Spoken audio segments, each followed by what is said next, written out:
One man on the rocky slope overhead was probably just a shepherd. Two men were suspicious, but might have been two shepherds. Three men were trouble. When second platoon spotted four, then five, the soldiers prepared to shoot. Dark blue had just begun to streak the sky over the black peaks that towered on all sides of their position. The day was July 13th, 2008. Captain Matthew Myers stood at the driver's side door of a Humvee, parked near the center of a flat, open expanse about the length of a football field, where the platoon was building a new combat outpost known as a COP. The vehicle was parked on a ramp carved in the rocky soil by the engineering squad's single Bobcat, with its front wheels high so that its tow missiles could be more easily aimed up at the sheer slopes to the west.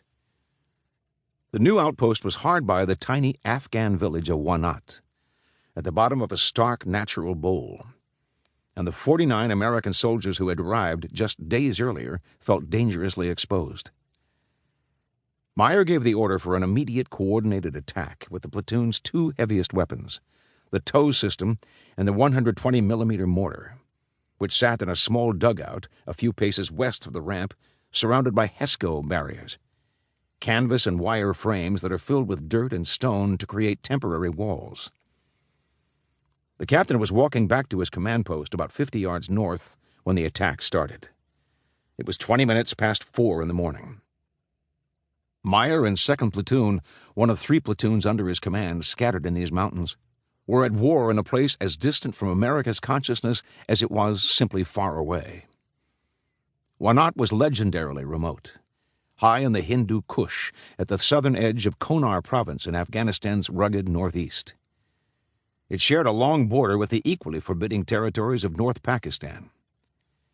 Here was the landscape where Rudyard Kipling in 1888 had said his cautionary tale, The Man Who Would Be King, about British soldiers with ill-fated dreams of power and conquest.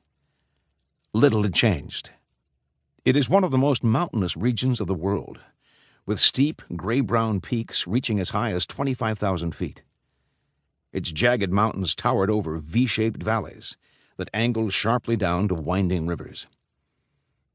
Wanat was at the confluence of the Waygul River and a small tributary. It was home to about 50 families who carved out a spare existence on a series of green, irrigated terraces that rose like graceful stair-steps to the foot of the stony eastern slopes. A single, partly paved road wound south toward Camp Blessing, the headquarters for Task Force Rock, 2nd Battalion, 503rd Infantry Regiment, 173rd Airborne Brigade.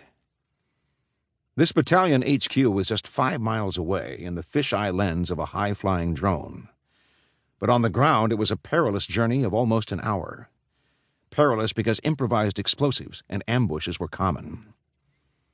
In Wanat, it was easy to feel that you were hunkered down on the far edge of nowhere, fighting the only people in the world who seemed to badly want the place. You needed something like a graduate degree in geopolitics and strategy to have any idea why it was worth dying for.